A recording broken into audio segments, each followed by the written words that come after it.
Welcome to the 50th episode of Dust James Anti-Imperialist America. I've actually been going through a bit of rebranding, and I think I'm going to drop the Dust James and just have it be Anti-Imperialist America. If you notice, you're watching this on YouTube, in the title of the videos, I already dropped the Dust James. Just has Anti-Imperialist America. The reason why I was using Dust James Anti-Imperialist America is if you Google Dust James Anti-Imperialist America, it comes up rather easy. But if you Google Anti-Imperialist America, it doesn't come up so well. It will go into the history of Mark Twain and kind of the kind of more petty bourgeois history of resistance to imperialism, with authors like Mark Twain in the 1800s, soon after the Civil War, with the war with Cuba. Well, the war where the U.S. took over Cuba, kicked out the Spanish War. I think Spanish-American War. I'm not sure exactly. It's a lovely Saturday night. I'm here in my humble home in rural North Carolina, having a nice triple Belgium ale with y'all. I just finished watching an amazing conference from the Center for Political Innovation. Group of great folks, being led by Caleb Maupin, author of City Builders and Vandals. It's good, positive, optimistic communism, socialism, promoting a new America, students and youth for a new America. A lot of young folks on there. It was very well gender balanced. I think they had an equal number of men and women on the conference tonight, which was good, including two women from Iran who spoke very well. I mean, the English to their best ability, and promoted international solidarity between the United States and the American people and the Iranian people. And that grassroots, on the ground, international solidarity is an absolutely beautiful thing. And one of the things that struck me about the conference was the fact that these two women sisters recorded a video. And they were in a park with families, in Iran, just talking and walking through a park. And you could just see the families behind them. You could see the beautiful landscaped park. And it's the exact opposite.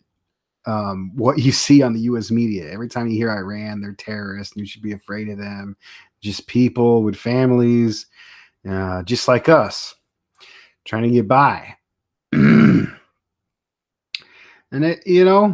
and Iran has been and it did shit that our government trying to fuck us over here, trying to fuck over. I like the Iranian comrades on there. They didn't like to call it Middle East. They called it West Asia. That's kind of cool from their perspective. West Asia. The Middle East, I think that's some colonial like bullshit. I think the colonialists, the English, the limey motherfuckers used to call it the Near East, because it wasn't like Asia, it wasn't like China. It was like a little closer. That's the Middle East. It's almost like people of color versus coloreds. What's the goddamn difference? It hasn't evolved much. Near East, Middle East. I kind of like that. Western Asia, referring to, the Arab world. Well, actually, Iran is Farsi, which isn't considered Arabs, but, it's the same. It's in the same region. Or Persian, as they say. Well, if people want to get in the comments, that's cool. I see 3 folks out there. I can open to Facebook. I'm going to have a brief discussion. I'm actually The only reason I got on here, I usually try to do a live solo rant once a week, and I kind of want to. My wife, when I try to do this when my wife is sleeping, so either in the early morning or late at night, and she went to sleep with my son, and I'm gonna try to get get these in because I work long hours. Saturday's my day off. I actually start back working like really early Monday morning. David Fox, you already on? I thought you were gonna. I thought you were at the doctor. Well, thanks for being on, and I'm glad to see David Fox here. In about 2 hours at midnight, we're going to be doing Working Class Revolt, and we're going to have David Fox as usual, and we're really looking forward to a good co-host, Helen Woolley, which had David Fox did a remarkable interview with her. Let me get. I'm going to have a brief discussion. I'm actually going to go. Sorry about that. Okay, I got you. You're about to go shortly. So hopefully you'll be back in time, and we're going to get that on at midnight. Whew. I'm going to make this public on Facebook so you guys can share this out on Facebook. I can also see the comments a little bit better.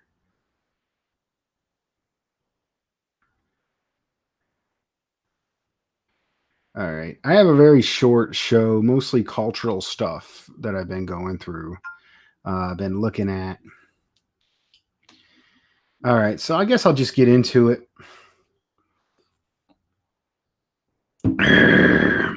So I like to go to thrift stores. I was a historian. I studied history. I love to go to thrift stores. Growing up, I kind of got an obsession with vinyl records. It's kind of my thing, but I don't like paying too much for them, like newest stuff. I like the older stuff.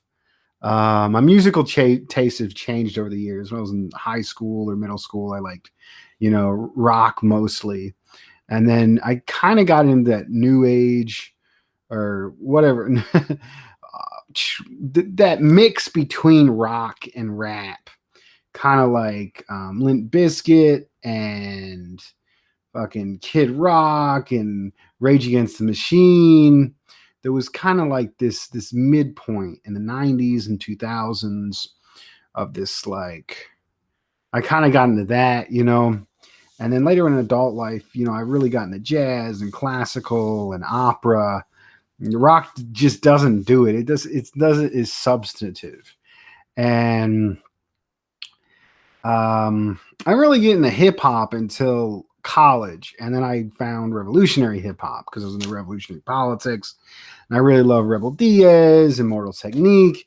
Immortal Technique was just on, was actually just on, fucking what, fucking Anti-Conquistas, Anti-Conquistas page, and I think he is Raza. Afro Raza, and he was on Anti-Conquista with the brother comrade Ramiro, and that was a good show and a good interview.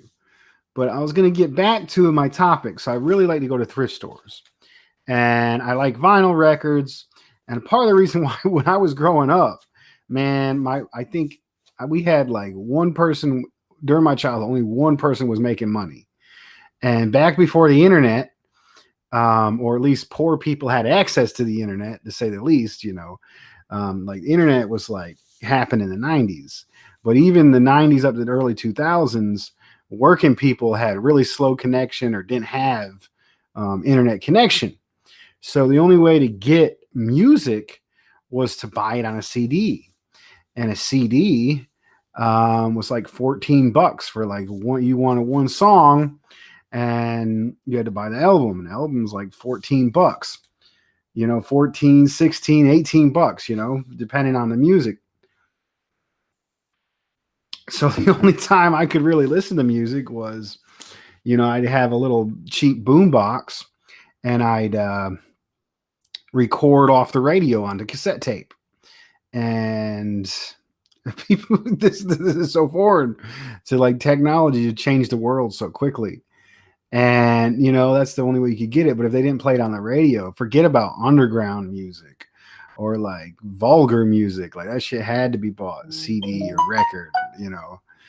If you wanted the street version or what have you.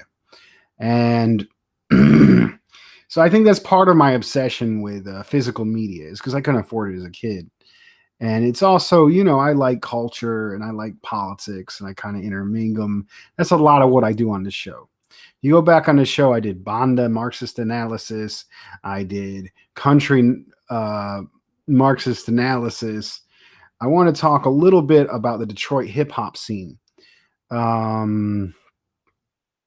Yeah. Actually, that's a good point. Itzla X, I'm glad to have you here. My brother that actually passed away, I actually had him come over and record audio to a VHS tape. And the reason why is because some of the best audio is reel to reel. And that's kind of expensive to get that equipment. But VHS tapes, if you don't record the video, it's very similar analog audio quality of reel to reel.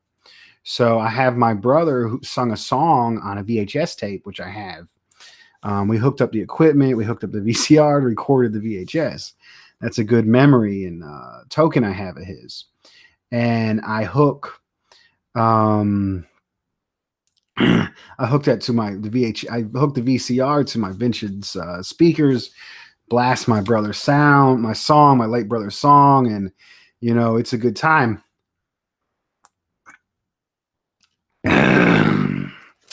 All right, getting back to the, I'm also into technical stuff. Like I'm a bit of an audiophile, and I really like, I got a set of old 90s vintage speakers, and a record player, and kind of like the way it listens. The way I hook up, this is how I do my digital audio. What I do is I send everything into the television, and then I have actually a Radio Shack converter that takes the digital output, changes it into the analog outputs, and I stick that into my analog system. And it kind of muddies it up a little bit. That muddies it up, but it gives it a little bit different sound. I use that through the vintage speakers. And that's actually how I listened to the CPI conference. And David Rovix, he had a good audio setup when he was putting out there. That was pretty awesome. Great. Oh my God, David Rovix. If y'all, great folk musician. I should have got his record to hold up. He put out a good record.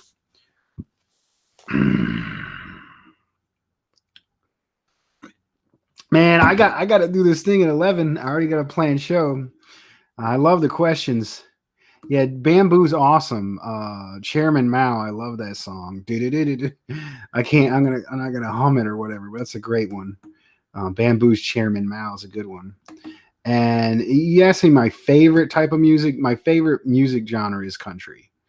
That's it. I mean, that's what I grew up with, and that's what I was around. But like the old school stuff, the bluesy stuff, the hard working stuff, Hank Williams, Johnny Cash. My favorite country singer is and musical writer has got to be Chris Christopherson. And Chris Christopherson is an anti-imperialist. No, I mean he has an album called Third World Warrior. I mean, he doesn't get any more obvious. He was invited by the Sandinistas to play for the Sandinistas in the 80s. I mean, he's not exactly a communist, but he's definitely an anti-imperialist in the true sense. Chris Christopherson. It's interesting because I drive trucks, and probably the best trucking movie of all time is Convoy. And that's got a pretty good labor song in it. And Convoy, the movie itself, has a lot of civil rights themes and labor themes. And the lead actor is none other than Chris Christopherson. And that's a good in with people. Like I'm trying to get other truckers, Southern folks, and rural folks into socialism and communism. And I know about all the trucking movies, and I know about country music, and I can just go up to people and relate with people, and I can point out the parts of it that are progressive or even revolutionary.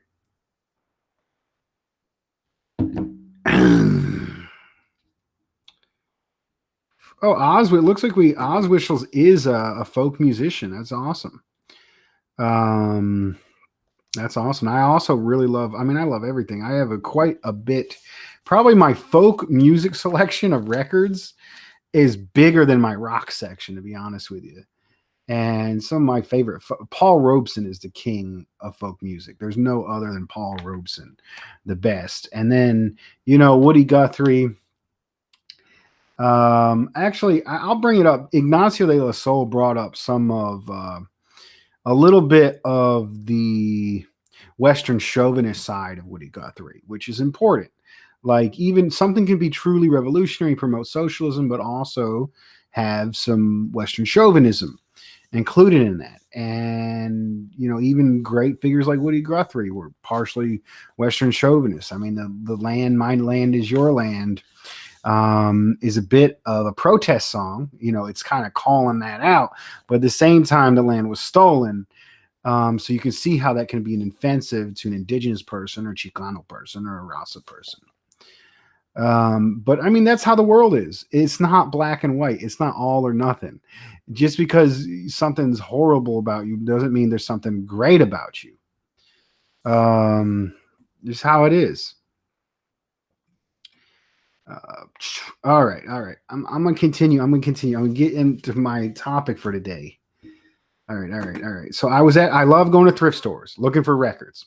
I also collect VHS tapes, cassette tapes, and CDs. I have a retro thing holding my tapes, kind of fake wood. I got a CD rack, and I also have a VHS rack. If you look on my, and I went to the local thrift store, Salvation Army, and I found these two VHS tapes. All right. First one I want to talk about unauthorized documentary on Kid Rock. Kid Rock is an interesting figure. I just want to talk about him a little bit and the Detroit hip hop scene. There's three big names out of Detroit. Kid Rock, and let's talk about it politically. Kid Rock has become is right wing. He backed Trump. He's been seen wearing a Confederate flag belt buckle. A lot of stuff like that. All right. And then the more left-wing group that came out of Detroit in the late 80s, early 90s is ICP. I know everybody hates on ICP.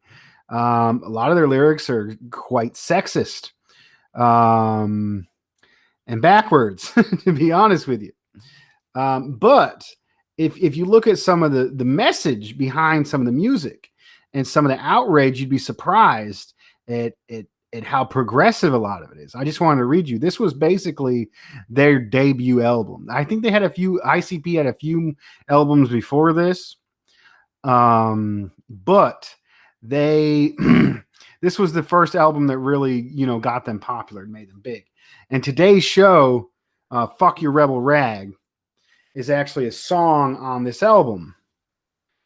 Your rebel flag. And all it says is fuck your rebel flag, over and over again.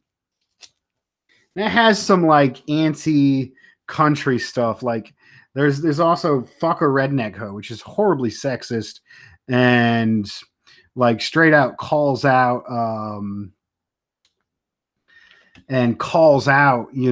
just kind of like stereotypically calls out country folks and rural folks. A little ignorant.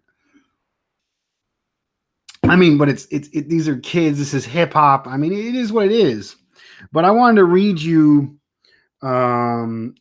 this message on the liner notes from Violent J, just a section of it.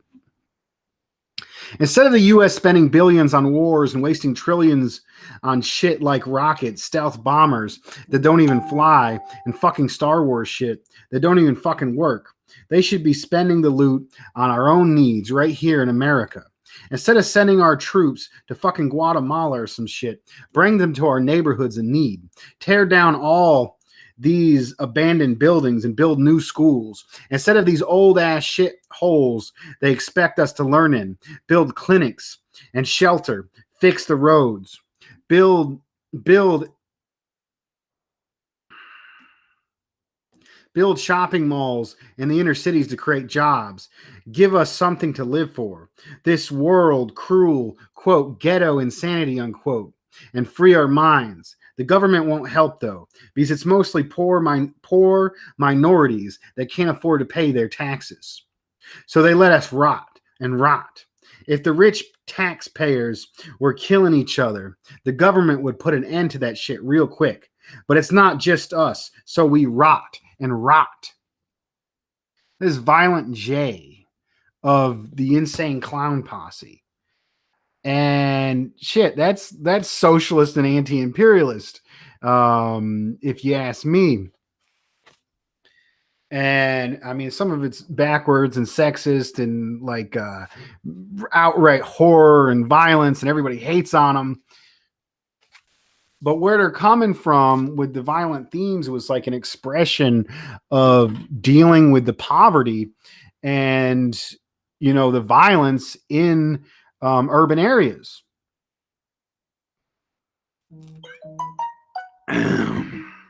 And there's their song, my favorite song that they do on there, which is the last one, called Taste.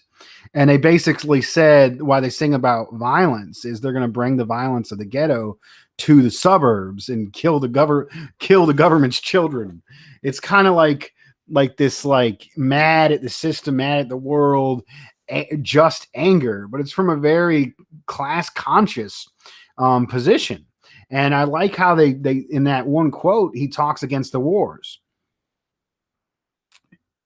And one of the things they do is they like, I think they like shake up Faygo sodas, and Faygo soda is like the cheapest soda you can get. Coca-Cola, you go to your regular store. Like, I mean, you go to a grocery store, you might get Coca-Cola, $3-4, but most stores you get Coca-Cola, especially stores in an urban area, $5-6. But you can get Faygo for $1 for a 3-liter to this day, or even $2.50 a 12-pack for Faygo soda. So I mean, part of that Faygo soda was to show, you know, class solidarity. And then the third figure, so we got Kid Rock, who's right wing. We got ICP, that's definitely left wing, and then we have Eminem, which has become a liberal. Essentially, he did a great song, Mosh. I think in the 2000s, in the Bush era, and that song Mosh. Let me take another sip. Was militantly anti-war, and it was actually somewhat revolutionary when they first did it. They actually edited the music video. So the song Mosh is like come together, the black and the white, you know, and he even goes, go fight your own wars in the song Mosh. And why not? And he actually says, why don't we assemble our own army? And in the first version of the music video, he actually has them like descending on the White House, similar to what you saw on the 6th, only a black and white probably leftist group of folks descending on the Congress.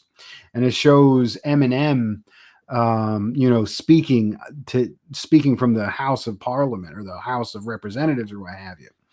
And then they edited that video, and instead of having the group of folks descending on the White House, they changed it to a ballot box.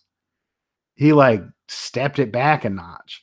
And then during the Obama administration, like so he went after Bush against being against the war.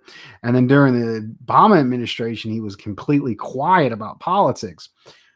And next thing you know, Eminem, Trump gets in the office, and now Trump's talking about Kaepernick, police brutality and stuff. Eminem's talking about this, but during the Trump administration. And I'm pretty sure that during this Biden administration, he's going to shut up again because Eminem's a liberal. That's just how it is.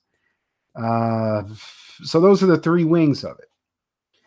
And I want to talk a little bit about Kid Rock. And he really was part of that hip hop rock mix in the 90s. I remember I think I was in middle school. I think it was I was like 10 or 11 years old. And I actually went up this summer to visit my great grandma in upstate New York. And my uncle was playing classic country music. We went to this dance. I think they hired my uncle to play country western music at this old biker couple was having a anniversary party at the fire. I think they rented out the firehouse, or the place where the firefighters go. They had a little house they rented out. They having a nice little party, and they were playing country and western music. And I love country and western music now, but I didn't really appreciate it when I was 10 or 11 years old. And what was really popular was Kid Rock. And I remember going outside and hearing on a stereo blasting across the street, Ball with a Ball. And that was really kind of the college scene and stuff. Oh, but that was really big back then. I listened to some of the story behind Kid Rock, and on this documentary, and it talks about how he could actually spin records in the 80s, and he liked hip hop when it was unusual for white kids to like hip hop, especially him, because I think his father, Kid Rock's father, actually owned I think it was a car business, but basically his parents were well off. So he could buy equipment, and then he was smart with his money and he could get more equipment, which is kind of fucked up because, he's playing black music, his version of it. And he has he has equipment that he bought from being wealthy, from business owners that probably rip off black workers. And he used that to get ahead in the music industry. I mean, not saying he wasn't talented or he didn't push, but it's kind of fucked up. And, even back in, people say, well, when he got older, his politics changed.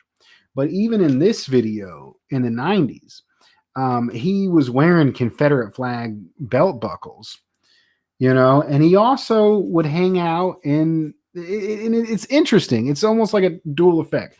So he was middle class, or maybe even petty bourgeoisie, and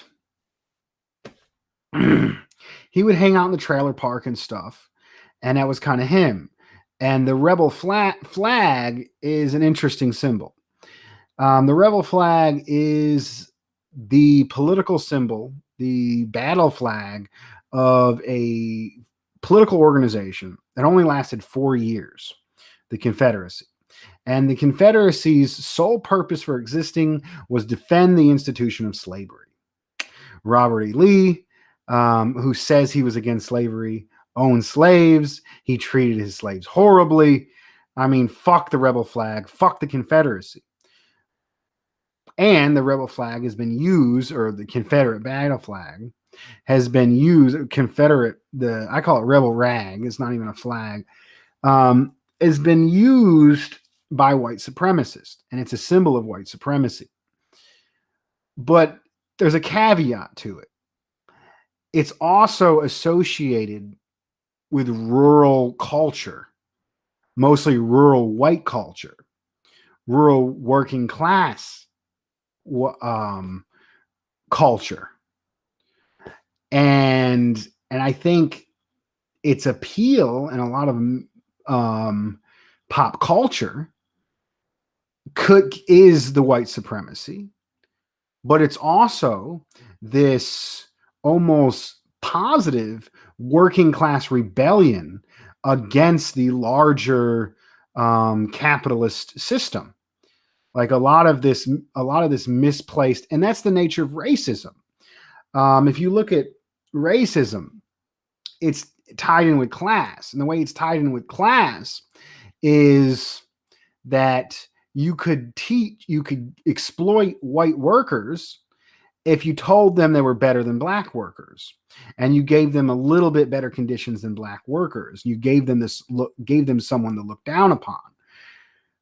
And then I mean, there was quotes by larger capitalists that would say this about, dumb rural white workers, give them something to look down. And so part of that popular cultural appeal is that, and it has to do with the idea of Americanism and the racist form of Americanism, like, white people are the real America and all that bullshit.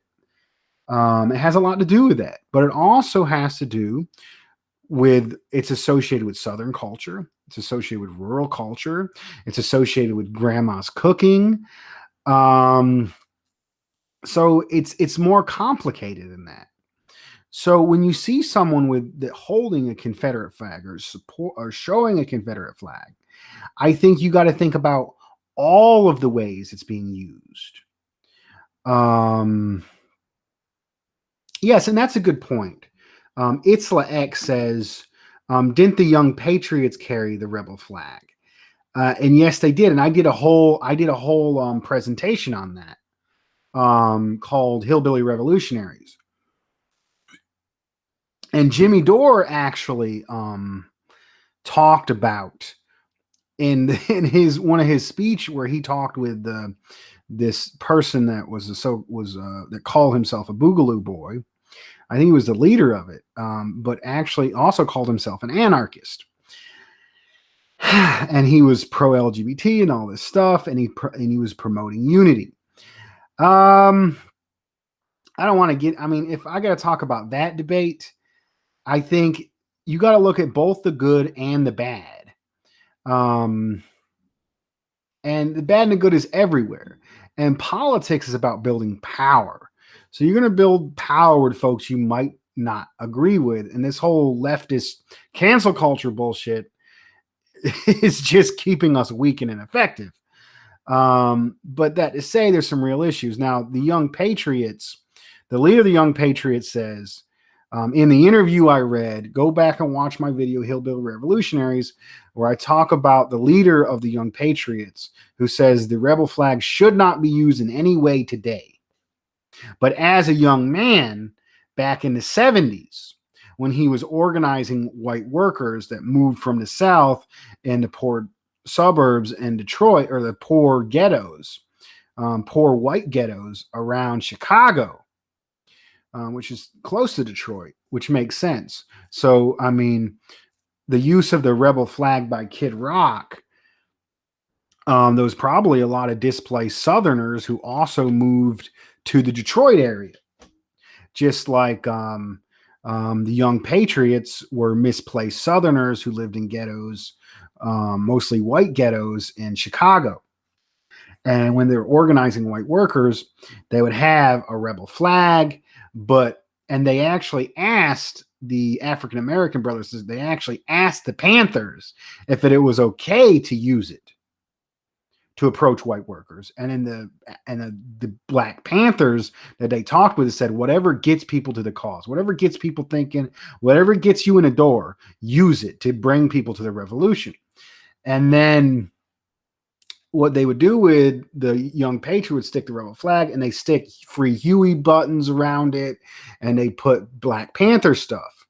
And then, so when they go and talk with these people saw the rebel flag, they didn't even give a fuck, because that's on the back of pickup trucks, it's on windows, the rebel flag is everywhere. It's simply associated, it's also associated with racism, and it has a racist component, but it's also associated with just rural culture in general. And so, I mean, it has that double-edged side to it. So, but most of the people won't even ask care about the rebel flag. They would be like, why you got that Black Panther shit? Because people were telling the Black Panthers, oh, those people are evil, they're black radicals, they hate white people, they want to kill all white people, which was completely opposite of, the theory of intercommunalism.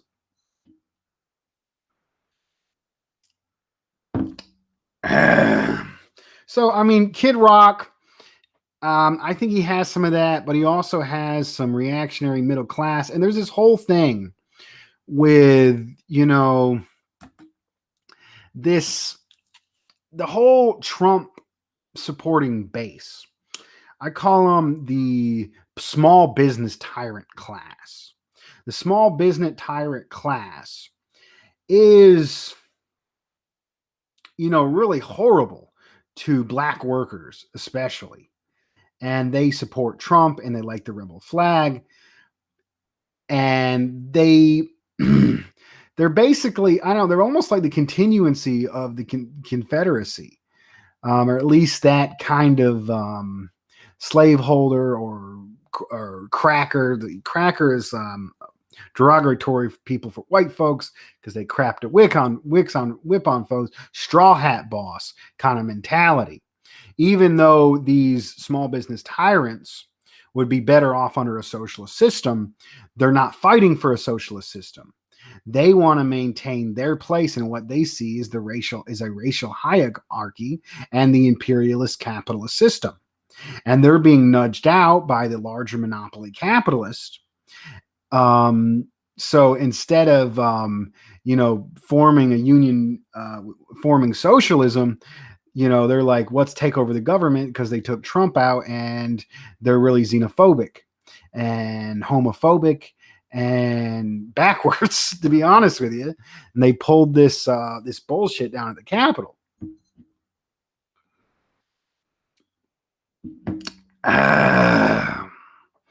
Anyways, but back to that whole Jimmy Dore thing. My thing on was that the particular Boogaloo individual that he interviewed didn't really fit that fascist framework that I just alluded to, the small business tyrants. He was actually more working class. And there's a tendency within working class youth who are disillusioned with the system. They still believe the anti-communist rhetoric and the anti-communist sayings. So they don't turn to, and there is no mass communist party. So they turn to another ideology, libertarianism. And libertarianism is very backwards. And libertarianism is largely very Western chauvinist. But it's also, it's an ability to poke at the government and put some blame on the government, which is interesting because the government is a source of a lot of the problems. But why is the government a source of a lot of problems? Because the government is acting on behalf of the corporate overlords. That's what they don't see. But it's a way of being disillusioned to the system. And I've met a lot of people who started out with libertarian, especially rural folks, a lot of white folks who got into libertarianism and then later got into socialism. There was actually a girl at my college. Back when I went to college, there was this kind of almost like a debate club, but not really. Like every month or few months or so, the main, all of the political clubs at the school would have a debate. And the political clubs were the Young Republicans, the Young Democrats, the Libertarians.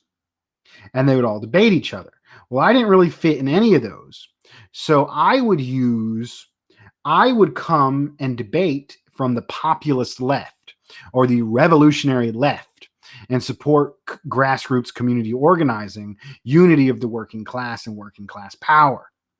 And that was some good times. So you had me, the libertarian, a Democrat, and Republican. And I would trash the Democrats and Republicans, call the libertarian backwards, and fight for. I wish I had some of the video of that. If anybody went to UNCG in 2010, 2011, there's video of me debating, that would be great. I'd love to put that up on YouTube. But actually, one of the girls in the Libertarian Club, as she was talking with me, she ended up coming closer around to socialism. And another person I knew, somebody up the street who parent a son of a truck driver, kind of weird family, you know. Maybe some people in that social structure had some issue with drugs, because the economy's hard, ain't nothing to go to, ain't nothing to live for.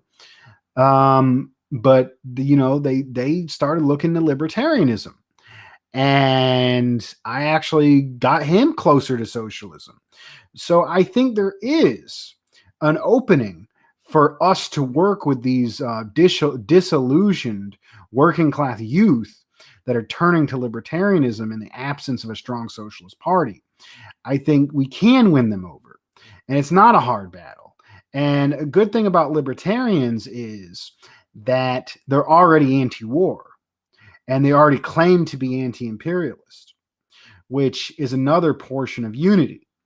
Now, I mean, it's difficult and it's hard, all you got to do, all I can say is the way they try to manipulate these parties, Democrat and Republican, to sway rural workers against urban workers and vice versa. It's fucked up, and reality doesn't follow those narratives. And when you're a communist and an organizer, you're trying to bring as much people to the revolution and the cause as possible. And I'm a big fan of the multi-strategy push for workers' power. Multi-strategic push for workers' power means different groups saying different stuff that might sound like it's that it doesn't align with each other. It might sound like it's completely against each other. But if it's doing the thing of empowering and uniting the working class, then it's pushing that way. Because that's what the capitalist class does. The capitalist class is multi-strategic.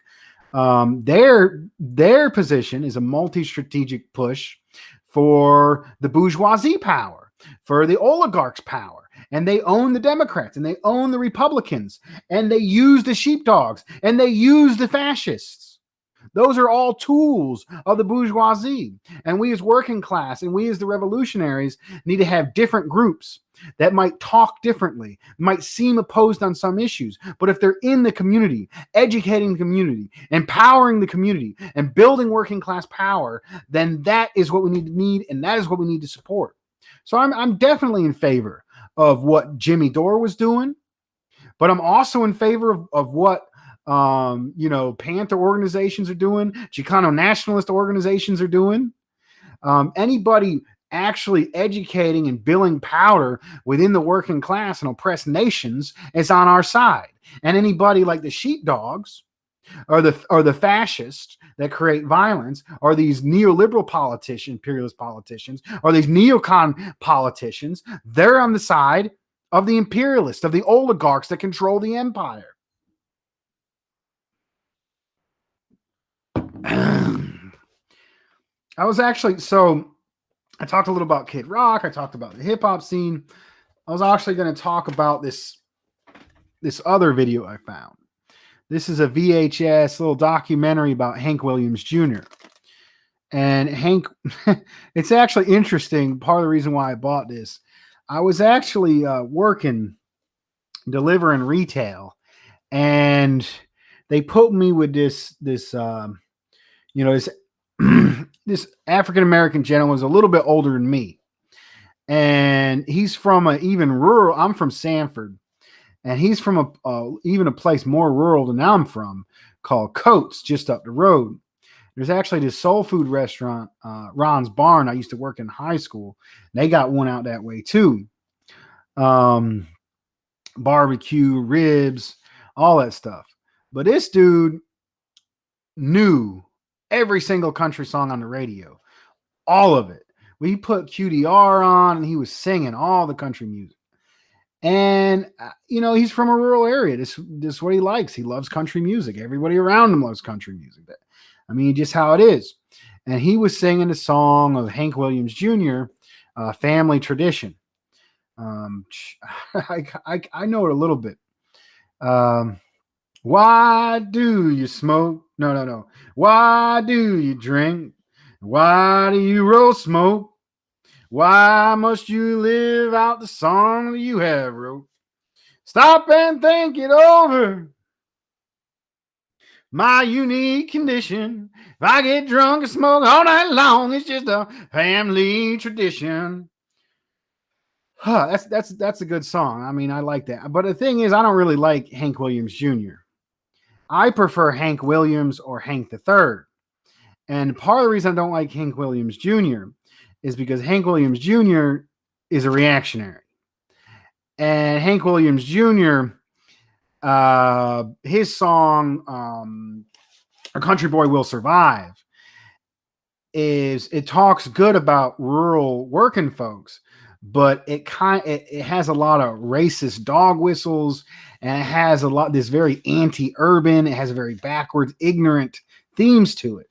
And I think the apex of Hank Williams Jr.'s backwardsness is his song If the South Would Have Won.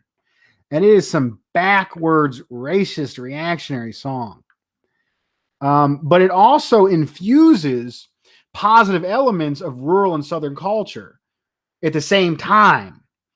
I was actually going to read a little bit of that to you. And this particular documentary that I watched actually, it ended with that really backwards song.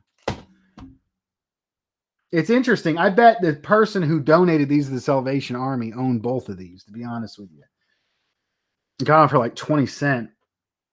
And don't talk shit. I mean, the Salvation Army is homophobic, yes. But, I mean, I can get VHS tape for 20 cents, so whatever. Okay. Let me see. Hank Jr.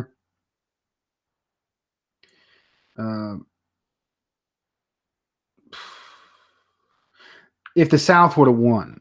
Now, it's a very backwards reactionary song, but it mixes some of that reactionaryism with positive Southern culture. And I'll read you some of the lyrics. If the South would have won, we would have had it made. I'd probably run for the president of the southern states. The day Elvis passed away would be our national holiday. If the South would have won, we would have had it made.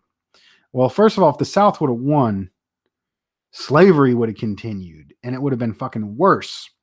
I mean, slavery was trying to hold back. I mean, the Confederacy was made to the very purpose of keeping a race of people in slavery.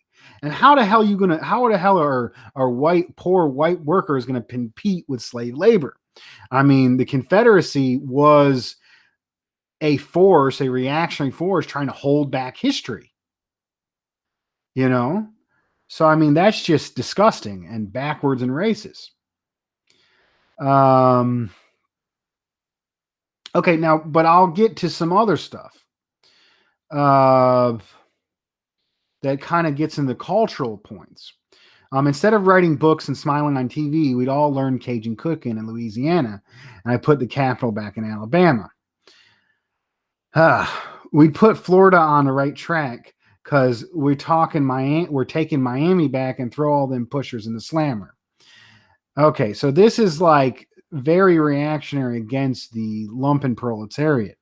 I mean, it's confusing. So, I mean, drug dealers are horrible, and they should be stopped at any measure. And rural people rightfully look at that, but then they associate it with Black and Chicano and Rasa folks unjustly, and this overlooks the hardships of the lumpen proletariat that is pushed out of the working class. Those societies. This was in the 80s, late 70s, early 80s. This is the beginning of the deindustrialization of the United States and the globalization and the rise of the computer revolution. And this was the start of the crack cocaine epidemic. and which was pushed by the CIA to destroy the black community. Now, you don't hear about this. All you hear is we're going to put the pushers in the slammer. And putting the pushers in the slammer, all he is doing is backing the prison industrial complex. So this is like code word. Like, it sounds positive to an average person, but if it's coded, it's downright disgusting and supports of and supposedly these folks are supposed to be, want freedom and this and that, but they're supporting locking people up. All right. But then if you look at this reference about Louisiana cooking is something positive. That's positive culture. That's culinary arts. And that comes out of poverty. There's a lot of poverty in Louisiana, even amongst white folks in the Cajun region, Cajun folks. And that's also a mix of different cultures. And so, I mean, it'll have one good thing about culture here associated with the South and the rebel flag, and then something disgusting and reactionary here at the same time. I'd have all the whiskey made in Tennessee, all the horses raised in Kentucky hills. The national treasury would be in Tupelo, Mississippi, and I'd put Hank Williams on $100 bills. I have all cars made in the Carolinas, and I ban all ones made in China. I'd have every girl sent to Georgia to learn to smile. That's really sexist and backwards. I'd ban all the ones made in China. Well, first of all, they didn't make cars in China. They made cars in Japan at the time. That's just xenophobia. But at the same time, he's plugging into the working class alienation and the working class resentment towards the capitalist situation of globalization, where the rich people here moved factories to China and Asia and all over the world because they had computer systems to build the shipping system to make globalization necessary. Hey, if the South won, we'd have it made. I'd probably run for President of Southern States. When Patsy Cline passed away, that'd be our national holiday. So you can see, and then these country singers.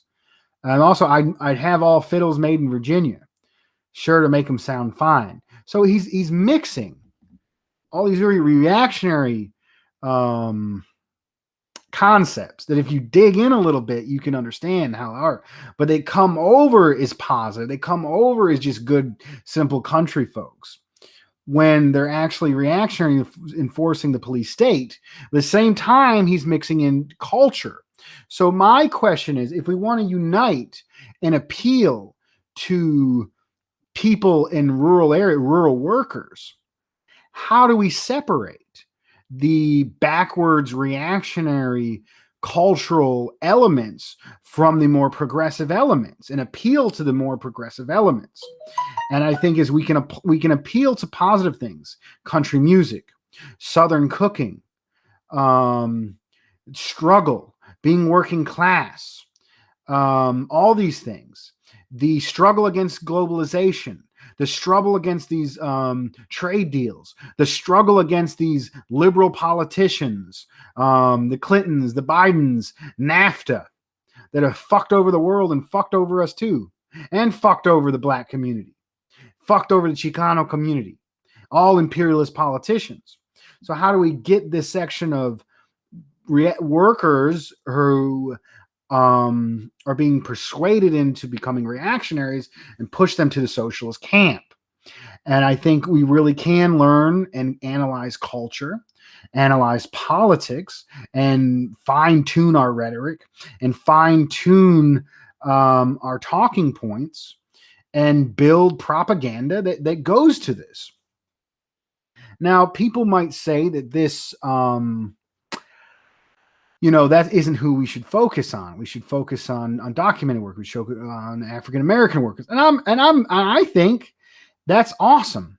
And I think that it is the African American community and the Chicano community, oppressed nations, that are leading the revolutionary way. The Black Panthers probably had some of the best American communism, most advanced stuff that particularly appealed to the Americas.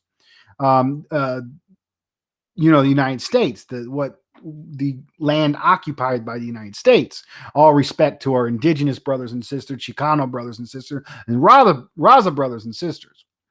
But my thing is that, I mean, people from rural communities should go organize rural communities and try to unite them and be a bridge with the oppressed nations. And we should build as much power as possible.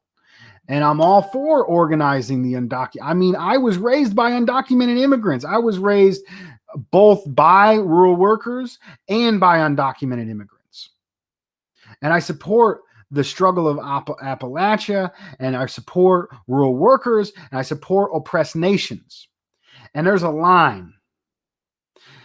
On one side of that line is the working class, the oppressed nation, the proletariat. On the other side of that line is the capitalist. And I'm for uniting and building power against them amongst the working class. And I mean, it's not always that simple. Like, if you got some backwards country hillbilly motherfucker that wants to fucking kill you, I say fucking shoot him. But that's not who I'm talking about. I mean, for the masses of people, rural workers that became disillusioned and voted Trump, I mean, some of those people can be won to socialism. And they will be brought to socialism, because socialism will eventually become the main ideology. And it's people like me that are going out and doing this. Like, I'm far above my time. Like, this is going to happen. What I'm saying here is like way advanced. Like, that's what Marxist Leninism, the power of scientific socialism, gives you the ability to see into the future and be radical for your time period.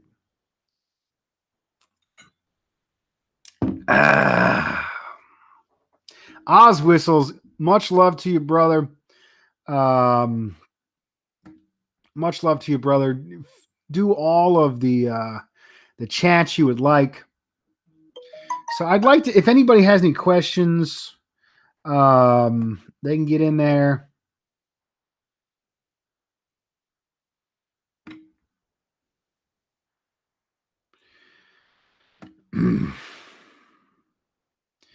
Yeah, I mean, and I think the average passive Trump voter is not the enemy. Just like I would say the average working class passive Trump voter, even African American votes, Chicano folks, even like conservative Catholic people voted for Trump. I mean, people are backwards, but these are the people. These are the people we love. These are the people we got to bring up. Now, those are the people. Working class are the people. And what I get pissed off about, the same people who talk shit about me about trying to organize workers are the same people that love these goddamn sheepdogs. And these sheepdogs are made to convince African American people, Chicano community, they don't get anything done. AOC, Sanders, the squad, they don't get anything done for people. But at the same time, they tell you go and back these criminals. They tell you to back war criminals like Biden, or the Trump's going to get it. Well, then fucking Trump can say you should vote me because NAFTA destroyed all your fucking jobs. So it's this pitting workers against each other, when the capitalist enemies and all of their politicians, from the sheepdogs, the neoliberals, and the fucking fascists, are all fucking working for them. We need our own representation. We need working class solidarity, working class unity, working class power in solidarity with the oppressed nations. And we need people within the oppressed nations to fight for their communities and call out the fucking sheepdog and call out the imperialist system. Black power, Chicano power, and workers' power. All right, I'm about an hour in on this. If anybody wants a shout out, you can get out. Let me check my notes, see if I had anything going down. Yeah, I think that's a good way to end it.